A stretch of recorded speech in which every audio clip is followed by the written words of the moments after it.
Hello and welcome to ज़रा हटके। मुबशर ज़ैदी, ज़रार खोड़ो और वसतुल्लाह खान का सलाम कबूल कीजिए। सबसे पहले आपको अपडेट दे देते हैं, ज़िला खैरपुर के इलाके पीर जो गोट में जो एक बच्ची का रेप करने के बाद उसको कत्ल किया गया, तो पुलिस ने आज उसका मुकदमा दर्ज कर लिया है 3 नामालूम अफराद के ख़िलाफ़ और अभी तक की इत्तलात के मुताबिक तकरीबन 9 लोगों को गिरफ़्तार किया जा चुका है।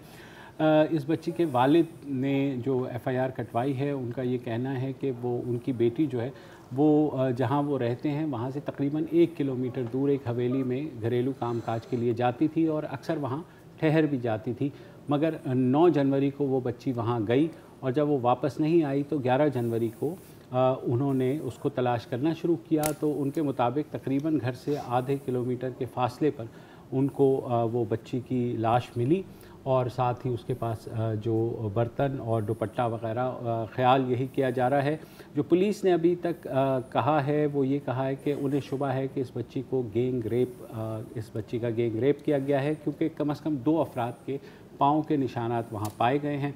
पुलिस ने जो अफराद गिरफ़्तार किए हैं अभी तक, उनके DNA टेस्टिंग के लिए रिपोर्ट्स जो है वो इस्लामाबाद भिजवाई हैं। जो इब्तदाई मेडिकल एग्जामिनेशन बच्ची की लाश का हुआ है तो उसमें इस बात का कंफर्मेशन हुई है कि उस बच्ची के साथ ज़्यादती हुई है और उसके बाद उसको मारा गया है। पुलिस ज़ाहिर तफ्तीश कर रही है, जैसे ही मामला आगे जाएगा तो आपको हम बताते रहेंगे। जो अब तक ओवरऑल रिपोर्ट्स हैं, मैं डॉन की रिपोर्ट देख रहा था तो तकरीबन 8 बच्चे पाकिस्तान में रोज़ाना एब्यूज़ होते हैं और ये रिपोर्टेड फिगर्स और ये सिलसिला बढ़ रहा है। और ये आदाद शुमार जो हैं ये पिछले साल के जो साहिल NGO है उन्होंने इकट्ठे किए हैं। एक और 2 पोलियो टीम्स के ऊपर जो हमला हुआ है, जिसमें एक कांस्टेबल जुनेद शहीद हुआ आज करक में और एक अपरदीर में भी हमला हुआ पुलिस के ऊपर। तशवीशनाक बात है। पोलियो से हम निकलने की कोशिश कर रहे हैं, मगर सिक्योरिटी जो है, सिक्योरिटी एहलकारों की जो पोलियो टीम्स की हिफाजत कर रहे हैं वो भी बाइस तशवीश है। गुस्सा साहब भाईजान, ये बताइए आप दोनों के पाकिस्तान का कौमी खेल क्या है? इल्ज़ाम र्यूमर मिल। हॉकी नहीं? अच्छा चलो हॉकी है यार, ठीक है। कहाँ जा रहे हैं सर? ये तो वैसे आपने मतलब ये पता नहीं अच्छा, किस किस्म का इंटरव्यू ले अब किसी हॉकी प्लेयर से पूछेंगे वो भी ये बात चाहते हैं नहीं कि लोग कहेगा। मतलब बस चैनल चेंज करते हैं बेसिकली। क्रिकेट गेम यही है, क्रिकेट नहीं है जो भी है यार। अच्छा पता बार नहीं यार, जो भी मतलब लेकिन मैं आपके साथ हूँ। आपने कहा इल्ज़ाम जी जी मैंने कैसी आपने कहा र्यूमर हाँ ना। मेरा जवाब ये है कि करप्शन और करप्शन का ताक़ुब, ये हमारा कई साल से कौमी खेल है। पानामा में तो अब तक हम जी रहे हैं। हाँ, सारी ज़िंदगी हमारी पानामा के गिर्द घूम रही है पिछले कई साल से। बिल्कुल नौरिएगा। अब इससे इतना पानामा जितना तो नहीं, लेकिन उसका छोटा अगर वर्जन देखा जाए तो पिछले 1 हफ्ते से पाकिस्तानी जो चैनल्स हैं और जो मीडिया है, अखबारात हैं, आम तौर पे कमी तो रहती है। तो हज़ारा का जो ट्रेजिडी हुई उसके फ़ौरन बाद जो है इसने फिल किया ये जो ख़बर है कि छुपी हुई दौलत का सुराग लगाने वाली एक कंपनी जो आइल ऑफ मैन में रजिस्टर्ड है, ब्रॉडशीट, उसके ईरानी मालिक हैं, ईरानी नजाद मालिक कावे मूसवी। वो इन दिनों हमारी डार्लिंग है मीडिया की, हमारा मरकज़ निगाह हैं। अच्छा, उन्हें अब तक तो सब जानते ही हैं, जितने भी नाज़िर हैं, कि जो कावे मूसवी हैं उनकी कंपनी को मुशर्रफ हुकूमत ने करप्ट सियासतदानों के जो सरमाया है ओवरसीज़, उसका सुराग लगाने के लिए हायर किया था। लेकिन जाहिर है कि वो इन्हें पेमेंट देना भूल गए मुआवजे की, तो चुनाचे इन्होंने लंदन की एक अदालत में मुकदमा किया और अदालत ने कहा कि ठीक है जी, 29 मिलियन का जो आपका मुआवजा है वो हम पाकिस्तान का जो हाई कमीशन है लंदन में उसके अकाउंट से काट लेते हैं। तो इस तरह उन्होंने लंदन के हाई कमीशन को तो बिल्कुल उसका ख़जाना अकाउंट जो है वो तकरीबन खाली कर दी अदालत ने। फिर यहाँ पे चलो ठीक है, बात ख़त्म हो जानी चाहिए थी। फिर उन्होंने एक लोकल यूट्यूब चैनल था, कावे साहब ने, मूसवी साहब ने उनसे इंटरव्यू दिया और इरफान हाशमी मेरा ख्याल है, हाँ जो भी था, तो उस इंटरव्यू की दो किस्तों में आया ना वो, तो उसकी बुनियाद पे जाहिर है कि हमारे यहाँ ख़बरें बनी, एक रौनक आ गई चेहरों पे हम सहाफ़ियों के और एंकरों के। लेकिन मूसवी साहब ने क्या नवाज़ शरीफ, क्या नैब, क्या मौजूदा हुकूमत सबके लत्ते लिए हैं। मैं आप लोगों से ये पूछना चाह रहा हूँ कि ये ड्रामा है, ये सब हो क्या रहा है, और खुसूसन काबे मूसवी साहब चाह क्या रहे हैं? काबे मूसवी साहब देखिए, मुझे तो लगता था कि उनको $29 मिलियन मिल गए हैं तो वो ज़रा खुश हो जाएंगे, मगर मेरे ख्याल में उन्हें साथ साथ थोड़ी लाइमलाइट भी चाहिए। बिल्कुल चाहिए। और उन्होंने कहा कि ज़ाहिर है जो इरफान हाशमी साहब हैं उन्होंने अप्रोच किया होगा, और अच्छी बात है, मैं एज अ रिपोर्टर होता मैं भी अप्रोच करता कि हुआ क्या इस सारी सूरत हाल में। तो उन्होंने जो इंटरव्यू दिया बड़ी खासी काम की बातें भी हैं, मगर साथ साथ ऐसे इल्ज़ामात भी हैं जो शायद अब नहीं हम एस्टैब्लिश कर सकते। हस्बे मामूल लोगों ने इसमें से वही हिस्से निकाले हैं जो वो निकालना चाहते थे। ठीक है, जैसे स्टार्ट करते हैं, जो पहली जो हेडलाइन बनी थी इन द न्यूज़ वो कि नवाज शरीफ ने मुझे मतलब मूसवी साहब को पैसे ऑफर किए थे नवाज शरीफ की तरफ से। नवाज शरीफ की तरफ से मतलब नहीं, मैं हेडलाइन की बात कर रहा हूँ कि Nawaz Sharif offer me money, headline तकरीबन यही थी अपनी जगह, और इस तरह की फिर और भी बहुत हेडलाइंस बनी थी। और फिर उसके ऊपर टॉक शोज हुए, और मैं दावे के साथ कह सकता हूँ कि 90% जो टॉक शोज हुए हैं इसके ऊपर उन्होंने शायद पूरी इंटरव्यू सुनने की जहमत नहीं की। जब टिकर है आपके सामने, जब आपके पास स्टोरियाँ हैं सामने, आपको चीज़ें मतलब देखने की क्या ज़रूरत है। तो एग्जैक्टली नवाज शरीफ के बारे में मूसवी साहब ने क्या कहा, एक दफ़ा आपको सुना देते हैं, सुनिए जी। We have never approached the Sharif family. There were intermediaries and interlocutors who turned up with credentials purportedly demonstrating their links, very close and proximate links to the Sharif family, offering us money to go away. And we flatly refused. We said, we're in court, and if you want to settle this, we have lawyers, you settle it with our lawyers. जी, तो ये था कि हमें कुछ लोगों ने approach किया जो कह रहे थे कि हम नवाज शरीफ की साइड से, नाम भी आया कि एक अच्छा नाम फिर बाद में आया, नाम इस इंटरव्यू में नहीं आया। फिर डॉन से बात करते हुए आतिका रहमान ने एक स्टोरी की है, और वहां पर मूसवी साहब ने अंजुम डार का नाम लिया। ठीक है, और उसके साथ ये कहा कि अंजुम डार का कहना था कि मैं नेफ्यू हूँ, मान जाऊँ भतीजा हूँ, जो भी नवाज शरीफ का। अच्छा, मजेदार बात है कि इसके ऊपर हुसैन नवाज साहब की रिस्पॉन्स क्या आती है कि जी इस तरह का तो कोई बंदा है ही नहीं हमारा रिश्तेदार।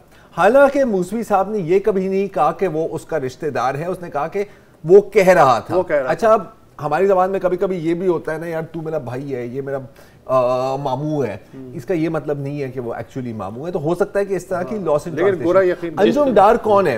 अंजुम डार कम से कम 2012-2013 में अगर वो पिक्चर्स आप दिखाएं, और मूसवी साहब ने ये भी कहा था कि उसने मुझे ये पिक्चर भी दिखाई कि वो नवाज शरीफ को जप्पी दे रहा है। बहुत ज्यादा डर है यार ये तो। हाँ, ये थे सेक्रेटरी PMLN जर्मनी।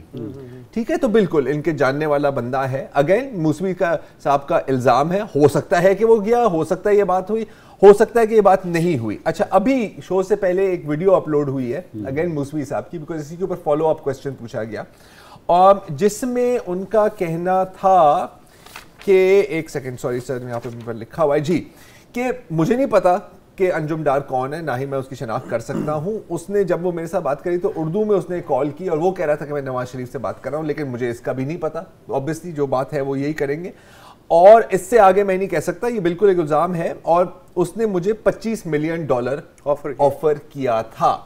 अच्छा, अब ये भी एक डिबेट है कि भाई उस वक्त ऑफर करने की तुक क्या थी। अभी मिफ्ता इस्माइल साहब ने भी इसके ऊपर बात की है, तो इसके ऊपर भी मूसवी साहब का एक रिस्पांस आया था कि उस वक्त जी चीजें आर्बिट के कॉन्ट्रैक्ट खत्म हो गया था, लेकिन अभी वो आर्बिट्रेशन में जारी थी। ये जो आपने बात की ना मुशर्रफ दौर की, तो वो नहीं चाह रहे थे कि ये चीज आर्बिट्रेशन में बाहर आए। और आर्बिट्रेशन में शरीफ फैमिली का नाम आए, कि शरीफ फैमिली का नाम आए। अच्छा, अब ये तो हो गई। अब जाहिर है कि ये जो हेडलाइन है, तो जो भी गवर्नमेंट वाले हैं बड़े खुश होंगे इस हेडलाइन से, लेकिन फिर और भी बातें की हैं मूसवी साहब से, जिनसे शायद थोड़ा सा ग्राफ उनका डाउन हो जाता है। आज जो खबर छपी है डॉन अखबार में आतिका रहमान की, उसमें एक पोर्शन था कि अपने इंटरव्यू में मूसवी साहब ने यह भी कहा कि हुकूमत की तरफ से अलेजिडली, मुझे नहीं पता कि वो कौन थे, कुछ लोगों ने उनको अप्रोच किया। वो अब और कहा कि सर हमें एक कट दें। मैं आपको अभी सुना देता हूं, लेकिन मैं थोड़ा बैकग्राउंड इसलिए दे रहा हूं कि जब ये खबर छपी तो लोगों ने कहा और वीडियो इंटरव्यू देखा, और वीडियो इंटरव्यू में इसका कोई जिक्र ही नहीं है। तो फिर जाहिर है वही बातें हुई। कट किस रकम से मांग रहे थे वो मैं अभी बताता हूँ, इट्स इन द क्लिप। तो जाहिर है यहाँ पे ये बात हुई कि अगर वो वीडियो इंटरव्यू में नहीं है तो आप कैसे छाप रहे हैं। तो हुआ क्या था कि जो इमरान हाशमी साहब हैं उन्होंने ऑडियो भी दस्तयाब की थी टू आतिका रहमान। अब हाशमी साहब की अपनी सवाबदीद है कि वो कौन सी चीजें इंटरव्यू में डालें और कौन सी चीजें नहीं डालें। मैं हरगिज़ ये नहीं कह रहा कि उन्होंने कोई जानबूझ के सेंसर किया है। अक्सर होता है कि अब लंबा इंटरव्यू करें तो कुछ पोर्शंस उसकी नहीं आती। तो जो ऑडियो क्लिप है उसमें ये बात की गई है, तो एक दफा आप सुन लें तो फिर इस पे डिस्कस करते हैं। सुनिए जी ऑडियो। तो मूसवी साहब का कहना है कि जब ऑफिशियल्स आए कि सर ये तो मूसवी साहब ने कहा कि यार जो पैसे मुझे कोर्ट ने दिए वो मुझे नहीं चाहिए, आप मेरे साथ एक और डील करें। $1 बिलियन मैंने डिटेक्ट किए, उस पर अभी 2 मिनट में बात करते हैं, उसका मैं कट ले लूंगा। जिसके बाद अकॉर्डिंग टू मूसवी साहब हमारी गवर्नमेंट के ऑफिशियल्स या ब्यूरोक्रेट जो भी थे वो मुझे नहीं पता, उन्होंने कहा कि इसमें भाई का हिस्सा क्या है। अच्छा, अब इसमें एक क्लैरिफिकेशन करने की भी जरूरत है क्योंकि शहजाद अकबर साहब ने भी इस पे ट्वीट की है कि ये मैं नहीं था, और ये बात यकीनन सच है। कहीं भी मूसवी साहब ने शहजाद अकबर का नाम इसमें नहीं लिया। एक जगह शहजाद अकबर का नाम लिया गया था और वो जब शहजाद अकबर गए थे इनसे नेगोशिएट करने के लिए कि सर ये जो डैमेजेस आपको अवार्ड हुए हैं थोड़ा सा उसको कम कर दे, जो सही है यार, पैसे बचा रहे हैं, कोई नहीं। इसके अलावा भी शहजाद अकबर का वही जो $1 बिलियन जिसके मालिक का नाम मूसवी साहब नहीं बता रहे, सबके नाम ले रहे हैं। इवन आफ्ताब शेरपाव साहब का नाम भी जो है वो तक ले लिया है, लेकिन मूसवी साहब जिसके $1 बिलियन इस वक्त जमा है वहां पे उनका नाम नहीं ले रहे। अच्छा, वो क्या कह रहे हैं मूसवी साहब कि मैंने शहजाद अकबर को $1 बिलियन के अकाउंट के बारे में बताया मगर वो इस केस को आगे बढ़ाने में इंटरेस्टेड नहीं थे। उससे पहले मैंने 2017 में नवाज शरीफ हुकूमत को भी इस $1 बिलियन अकाउंट के बारे में आगाह किया मगर उनकी तरफ से भी कोई हिलजुल नहीं। इस दौरान मैंने लंदन में एक पाकिस्तानी जर्नल को बताया कि भैया ये $1 बिलियन का केस है, आप लोग इंटरेस्टेड हैं या नहीं हैं। इसके अलावा मैंने यूके की नेशनल क्राइम एजेंसी को हल्फन बताया कि यार ये $1 बिलियन जो हैं वो किसी के हैं, मगर किसी पाकिस्तानी हुकूमत ने इस बारे में जो मालूमात थी उनमें कतअन दिलचस्पी का इजहार नहीं किया। अब तक नहीं पता ये $1 बिलियन किसके हैं जिसमें पाकिस्तानी हुकूमत इंटरेस्टेड ही नहीं। ये मतलब बचपन में $1 मिलियन मैन हम देखते थे, तो $1 बिलियन मैन कौन है? ये तो नहीं है जिसके बारे में मीडिया बात नहीं करता, पता नहीं कौन है। देखिए हम ये भी नहीं अज्यूम कर सकते कोई ऐसी शख्सियत है कि इवन ये कावे मूसवी तक नाम लेने से कावे मूसवी नाम। अच्छा, कावे मूसवी नाम क्यों ले रहा है, नहीं ले रहा, वो उसकी मुझे क्लियर वजह है। शुरू में आपने ये पूछा था ना कि चाहता क्या है, तो सर ये बिजनेस ही चाहता है ना। लुक, इसको नजर आ रहा है, ये बेसिकली देखें इसका हक है, ये मार्केटिंग अपनी कर रहे हैं ना यहाँ पे कि सर अभी तो कुछ नहीं है, भाई के पास पूरे $1 बिलियन की इंफॉर्मेशन है, इस पर बात करें। तो मेरा ख्याल है ये जो सारी बातें हो रही हैं ये पुश करने की कोशिश कर रहे हैं कि कोई ना कोई ये सवाल उठाए। साहब ये जान लें कि जब तक वो कट नहीं देंगे हैं तो ये, लेकिन अब तो पाकिस्तानी हुकूमत कट गई ना, 29 मिलियन तो वैसे ही उन्होंने अदालत के थ्रू ले लिया, तो अब तो वो जो $1 बिलियन का बता रहे हैं तो वापस मंगवा लें। और 80% तो नुकसान कब करें? 80% मतलब $800 मिलियन लेकिन पाकिस्तान के पास लगता नहीं कि ये हुकूमत भी इंटरेस्टेड है उन $1 अरब। अगर कोई भी वक्फा ले ले, अभी बात कर रहे हैं नहीं बात वक्फा कर रहे हैं।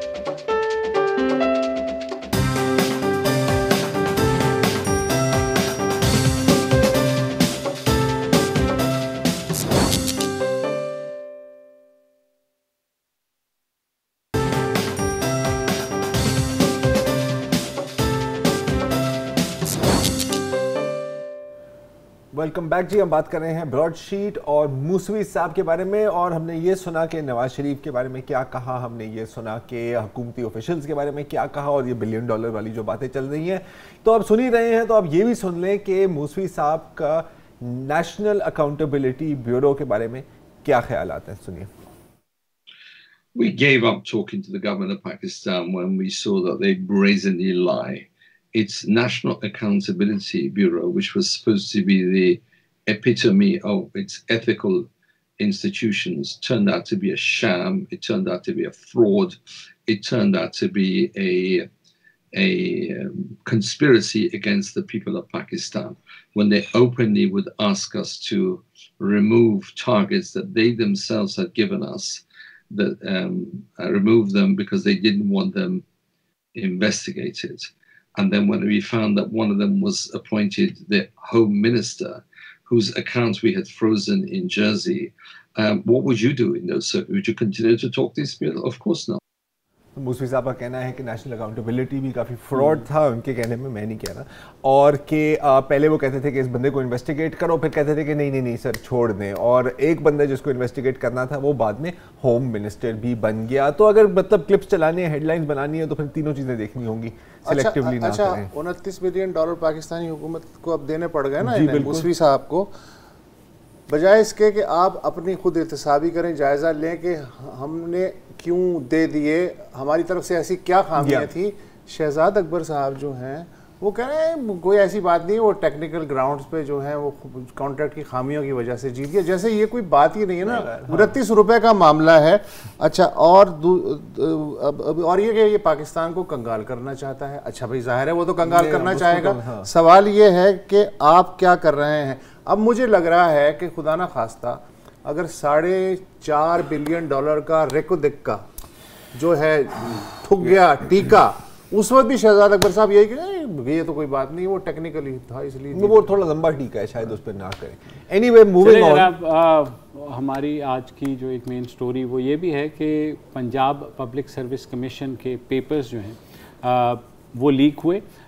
जो रेवेन्यू डिपार्टमेंट की 58 पोस्टों के लिए 1,03,000 लोगों ने अप्लाई किया था। आपको पता है सरकारी नौकरियां आजकल बहुत मुश्किल से मिल रही हैं, तो ज़्यादा लोग अप्लाई भी करते हैं, बेरोज़गारी का आलम भी है। तो ये गुज़िश्ता साल के आखिरी महीनों में ये पोस्ट एडवर्टाइज़ होती है, 58 पोस्ट, और दिसंबर में जो उम्मीदवार हैं जो बैठ रहे हैं उनके दरमियान में गोलियाँ शुरू हो जाती हैं कि पेपर्स जो हैं वो लीक हो रहे हैं। और ये चलता है, कुछ प्रोटेस्ट भी होते हैं, मगर फिर एंटी करप्शन एस्टैब्लिशमेंट जो है पंजाब की, वो कह के उन्होंने 4 लोगों को गिरफ्तार किया है स्कैंडल में, जिनका ये कहना है कि उन्होंने 8 लाख से ज़ायद पैसे लेकर के एक पर्चा बेचा है। 8 लाख रुपए का एक पर्चा, 8 लाख रुपए का एक पर्चा और 2 पर्चे थे इस पोस्ट के लिए, तो 16 लाख फी बंदा। अच्छा, अब जाहिर है जब उन्हें पकड़ा गया तो उन्होंने कहा कि ये को हमारा पहली दफ़ा नहीं है, हमने इससे पहले भी जो है जो तहसीलदार के, इंस्पेक्टर के और एंटी करप्शन के असिस्टेंट डायरेक्टर के पर्चे हैं वो भी हम भाई आप यार ये $1 बिलियन इनका तो नहीं है। और लेक्चरर्स में मैंने पढ़ा ये $1 बिलियन इनका धंधा तकरीबन 10 साल से चल रहा है। 10 साल से चल रहा है। लेक्चरर्स जो केमिस्ट्री और एजुकेशन के लेक्चरर्स के लिए भी इन्होंने माशाल्लाह पैसे लिए। तो 4 लोग जो पकड़े गए हैं वो बेसिकली तो ये हैं छोटे लोग हैं, जिनके उन्होंने कहा है कि एक उसमें जो था वो डेटा एंट्री ऑपरेटर था जिसने जाहिर है वो किया। उसके अलावा जो है एक साहब जो थे वो एमफिल हिस्ट्री स्टूडेंट थे पंजाब यूनिवर्सिटी के, गौहर अली उनका नाम है, और जो पीपीएससी के गजनफर थे वो डेटा एंट्री ऑपरेटर थे, और मज़हर इकबाल एक प्राइवेट पर्सन थे जिनको फिर रेड हैंडेड पकड़ा गया। 16 लाख रुपए फी पर्चा। आपस में ही तंबू कर गए, ऊपर वाले किसी को पता ही नहीं चल रहा। हाँ बस अब अच्छा उसके बारे में बात करते हैं। लेकिन आज हमारे जो नुमाइंदे हैं कासिम अरशद, उन्होंने इंटरव्यू किया एंटी करप्शन एस्टैब्लिशमेंट के जो तर्जुमान है वक़ार अजीम से, और पूछा कि ये केस कैसे डिग आउट किया गया। तो सुनिए। ऑर्गेनाइज्ड क्राइम था और ये बहुत शातिर लोग थे, इनको पकड़ना कोई आसान काम नहीं था। तो बेसिकली ये बात शुरू यहाँ से हुई कि पिछला दिसंबर का अगर आप फर्स्ट वीक देखें तो बहुत प्रोटेस्ट हो रहा था पंजाब पब्लिक सर्विस कमीशन के ऊपर के जो पर्चे लीकेज को लेकर, और इसके ऊपर इस बात को सोशल मीडिया और बाकी प्रिंट और इलेक्ट्रॉनिक मीडिया में भी काफ़ी उठाया जा रहा था। तो डीजी एंटी करप्शन गौहर नफीस साहब ने इस मामले को देखा और उन्होंने कहा कि यार अगर ये बहुत कंसर्न की बात है, एक ऐसा इदारा जिसका काम उन ऑफिसर्स की रिक्रूटमेंट है जो सूबे को चलाते हैं, तो अगर उसकी क्रेडिबिलिटी के ऊपर क्वेश्चन आ रहा है तो उसको we really need to look into it. तो उसके ऊपर उन्होंने एक JIT बनाई और उसमें उन्होंने कहा कि जी आप इसको देखें। अच्छा, इनिशियली हमारी एंटी करप्शन में भी ये था कि ऐसे नहीं होगा, लेकिन DG साहब ने कहा कि देखें ऐसा है कि नेक्स्ट पेपर कौन सा आ रहा है, तो पता लगा जी तहसीलदार का पेपर आ रहा है। उन्होंने कहा कि अगर तो पेपर लीक होते हैं ना तो फिर ये जो तहसीलदार का पेपर है ये फिर लिटमस टेस्ट होगा, अगर नहीं लीक होते तो फिर भी पता लग जाएगा। तो उसके ऊपर वो जब JIT बनी, JIT ने अपना काम शुरू किया तो पता लग गया जी कि पेपर जो है वो तो बिक रहा है, 30 लाख में जो है वो तहसीलदार आप बन जाएं और पैसे दें। तो उसके ऊपर हमने अपनी फिर शुरू किया, काम शुरू किया। तो इनिशियली जो हमारी उनके साथ बार्गेनिंग हुई वो हुई जी 15 लाख रुपया पर पेपर। फिर आहिस्ता आहिस्ता हमने बड़े प्रॉपर उसको चलाया ताकि उन्हें कोई कहीं भनक ना पड़ जाए। तो फिर हमारा जो डील उनके साथ डन हुई वो जो है वो 8 लाख रुपए एक पेपर के लिए डन हुई। 2 पेपर थे। तो वो फिर हमने उनको उनके टाइम के ऊपर, उनकी प्लेस के ऊपर हम वहाँ पे गए, हमने एक बंदा वहाँ पे प्लांट किया। एक चीज़ जो उनकी तरफ से हमारे लिए थोड़ा वो बनी थी, मुश्किल हुई थी, उन्होंने कहा जी कि आप अगर ओरिजिनल वो अपना जो कैंडिडेट है उसकी रोल नंबर स्लिप हमारे साथ शेयर करें। तो वो फिर हमें बंदा अरेंज किया, फिर उसकी ट्रेनिंग करनी पड़ी और उसको फिर हम वहाँ पर गए और फिर उसके बाद हमने वो हमारे बंदे को लेकर गए और उसको हमने चेज़ किया और वो एक पूरा एक स्टिंग ऑपरेशन था जी, वो हम बारहा बता चुके हैं। तो उसके बाद उनको हमने अरेस्ट कर लिया। अब उनकी गिरफ्तारी के बाद जो है वो फिर पता लगा कि उसमें जो एक साहब जो है वो जूनियर डेटा एंट्री ऑपरेटर है इदारे में, वही पेपर लीक करता था। और उसके फिर बाकी एक चेन ऑफ कमांड थी, एक नेक्सस था। कुछ लोग थे जो लोगों को कैंडिडेट्स को घेर कर लेकर आते थे और बार्गेनिंग करते थे और इस तरह करके जो है वो पेपर बेचते थे और लीक करते थे। अब इसमें ये है कि जी ये हमारे पास है इन्वेस्टिगेशन में। इनिशियली हमने 4 लोग पकड़े थे, उसके बाद फिर फर्दर उनसे जब तफ्तीश की गई तो 2 मजीद लोग ऐड हुए, जिसमें एक डायरेक्टर PPSC भावलपुर के जो है फुरकान, उनको पकड़ा गया, और एक फहद अली जो HEC में कंसल्टेंट हैं और पहले वो NTS वगैरह में कंसल्टेंट रहे हैं, तो उनकी गिरफ्तारी अमल में लाई गई। अब मजीद इसमें जो है तफ्तीश जारी है। और आप क्या समझते हैं, क्योंकि इस वक्त तालिब इल्म जो है वो इस तरह का शिकार है कि जो पर्चा लीक हो गया, ये तो एक केस था जिसमें आप कानून हरकत में आया। उनका ये कहना है कि जिस तरह इस एग्ज़ाम की अब क्रेडिबिलिटी जो है वो अब ख़तरे में है। इस हवाले से आप क्या कहते हैं, क्योंकि ऐसे अफराद जो पहले मुंतखब हो चुके हैं सरकारी अफसरान, जो लोग रिश्वत दे के सरकारी अफसर बन रहे हैं, आप क्या समझते हैं कि इंसदाद रिश्वत सतानी जो महकमा है आपका, वो कहाँ खड़ा है इस सारे मामले में? देखिए कासिम, एंटी करप्शन एस्टेब्लिशमेंट जो है वो बुनियादी तौर पे तो जी एक तफ्तीशी इदारा है। हमारा काम अब तफ्तीश को मुकम्मल करना है और हम एक एविडेंस बेस्ड एजेंसी हैं। हम एविडेंस इकट्ठा कर रहे हैं, हम अपनी तफ्तीश को रैप अप कर रहे हैं। और तफ्तीश जो है ये अभी 2-4 दिन हुए हैं, जितना बड़ा ये स्कैम है, आपको पता है तफ्तीश जो है ना एक बड़ा सब्र आजमा काम होता है। स्टूडेंट्स का इज़्तिराब अपनी जगह पे है, उनकी जो डिमांड है कि जी जो पेपर उन्होंने माने हैं वो लीक हुए, आप उनको कैंसिल करें। एंटी करप्शन तो उनको कैंसिल कर नहीं सकता। हम अपनी रिकमेंडेशन अलबत्ता उनको ज़रूर देंगे PPSC को, और बाकी अदालत का काम है और PPSC का है कि वो क्या इसके ऊपर लाहेअमल बनाते हैं। लेकिन हमारी सिफारिशात ये ज़रूर होंगी कि आप जो पेपर लीक हुए जो उन्होंने माने उनको कैंसिल किया जाए और ऐसी इस्लाहात लाई जाएँ कि जो सीक्रेसी है वो ब्रीच ना हो दोबारा, और जो लोगों का एक ट्रस्ट है इस अदारे की जो क्रेडिबिलिटी के ऊपर क्वेश्चन मार्क आया है उसको साफ़ किया जाए और दोबारा इसकी साख बहाल की जाए। अच्छा ये बताएं कि तालिब इल्म जो है वो कब तक इस चीज़ को देख सकते हैं कि भाई जब सिस्टम, क्योंकि एक तो आपके हाथ में एक स्लीपर सेल तो आ गया या एक ग्रोह के अरकान तो आपके हाथ में आ गए, आप कितने पुरुमीद हैं कि कब तक जो है वो इनके सरगना तक पहुंच जाएंगे ताकि ये जो एक सिस्टम चला आ रहा था ये रोल बैक हो जाए? देखिए कासिम, आपके इल्म में होगा कि जब ये पकड़े गए ना बुनियादी तौर पे 2-4 लोग, उसके बाद जिन लोगों को इन्होंने जिस तरह पॉइंट आउट किया, इन्होंने बताया, कुछ जिन सरगनों की आप बात कर रहे हैं, कुछ 2-4 बंदे, अच्छा वो लोग अब जो है वो रोपूश हो गए हैं। उनको हम जो है वो तलाश करने की हमारी भरपूर टीमें उसके ऊपर चढ़ी हुई हैं। हम इंशाल्लाह ताला उनको बहुत जल्द ढूंढ निकालेंगे। हमें पता लग गया कि वो बंदे कौन है, बस अब हमने उनको अरेस्ट करना है और उनको इंशाल्लाह ताला बहुत जल्द पकड़ के अरेस्ट करके, और जो भी इसके ऊपर हकायक होंगे ये स्टूडेंट्स के साथ वाकई एक ज्यादती हुई है तो वो कौम के सामने लाए जाएंगे इंशाल्लाह ताला।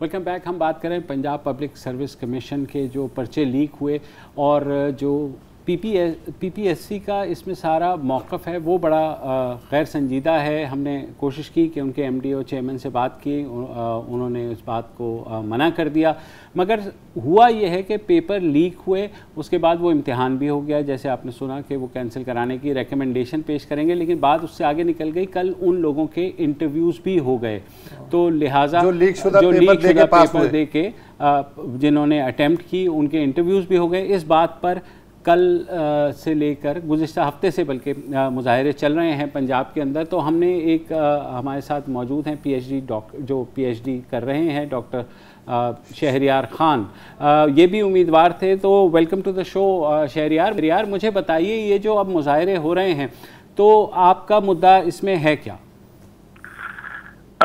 एक तो sir thank you so much कि आप लोगों ने इस इशू को हाईलाइट किया। और काफ़ी महीनों से ये मसला चल रहा था।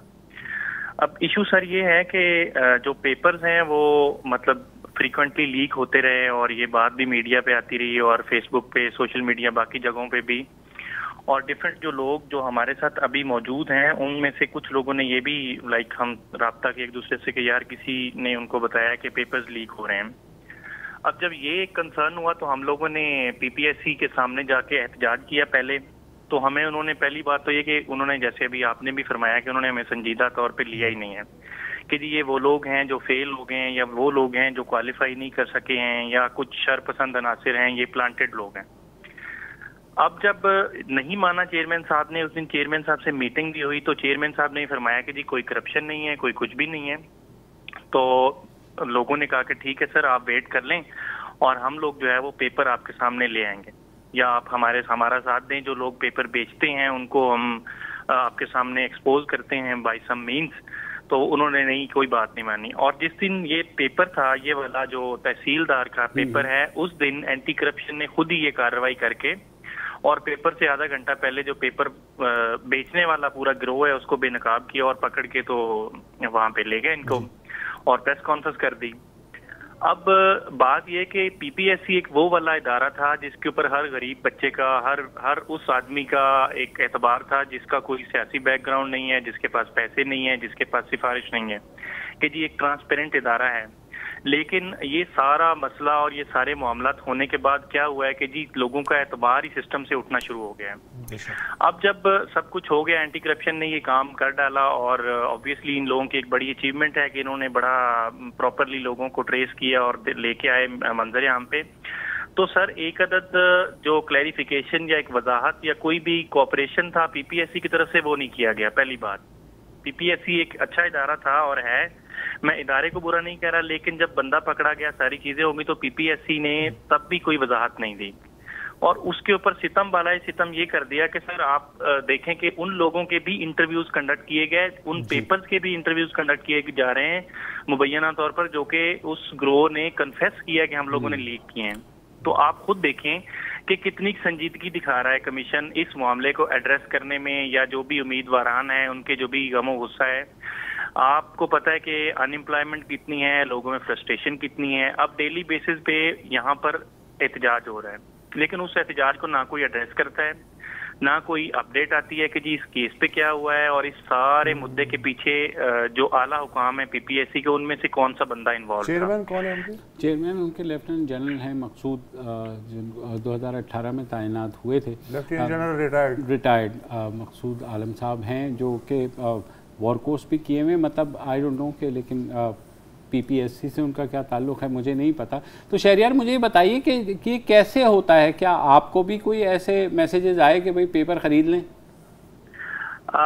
सर एक अदद जो हम लोगों ने देखा, एक स्क्रीनशॉट जो फिर रहा था और हमें भी बाद लोगों ने कहा, लेकिन जुबानी कलामी के जी इतने पैसे ले आए और हम आपको जो है वो पेपर ले देते हैं, ठीक है। और जब हमने ये एहतजाज किया तो हमने लिटमस लगाने के लिए, एक टेस्ट लगाने के लिए लोगों को ये कहा भी सही कि जी आप ठीक है, फिर आप बताएं कि क्या what will be the way forward. तो दे सेड के जी हम आपको पेपर जो है ना कि वो पेपर से पहले दे देंगे कुछ टाइम पहले, और आप किसी को बताएंगे नहीं। वही सीन जो कि पूरे का पूरा एस्टेब्लिशमेंट ने आपके सामने मुद्दा रखा कि जी वो जो जिस तरह ऑपरेट करते हैं, तो डिफरेंट लोगों को डिफरेंट प्राइस भी ऑफर की गई कि जी आपको डिस्काउंट कर देंगे, आपको ये कर देंगे, आपको वो कर देंगे। वो जैसा कि एंटी करप्शन वालों साहब जो है अभी बता रहे थे इंटरव्यू में, वक्त की किल्लत के सबब हालांकि ये बातें मज़ीद करना चाह रहा था, लेकिन क्या करें। शहरियार खान साहब, हम इस मसले को और भी आगे भी देखते रहेंगे। फ़िलहाल आपका बहुत बहुत शुक्रिया। एक वक्फा ले लीजिए।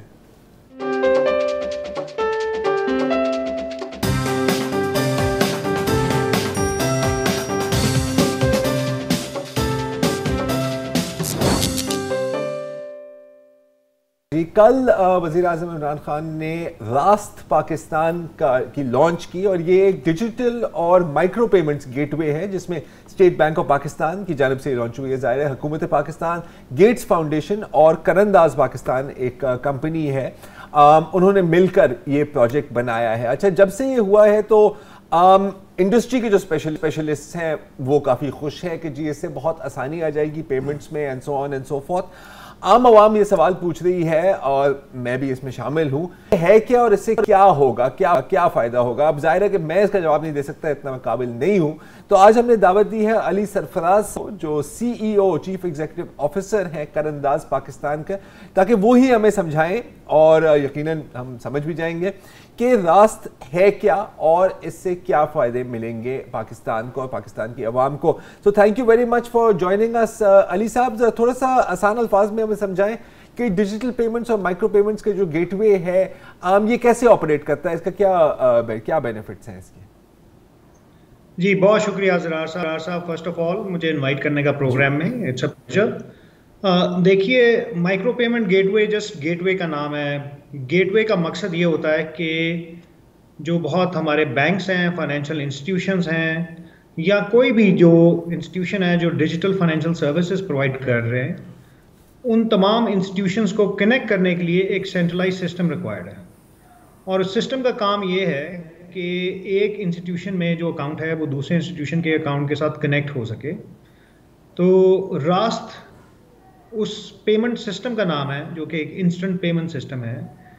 और वो इंस्टेंट पेमेंट सिस्टम ये करता है कि एक अकाउंट से दूसरे अकाउंट के अंदर अगर आपने कोई ट्रांजैक्शन करनी है या आपने पैसे भेजने हैं तो वो सिस्टम उसको अनेबल करता है, आसानी पैदा करता है उसके लिए कि वो इजीली पैसे एक जगह से दूसरी जगह ट्रांसफर हो सके।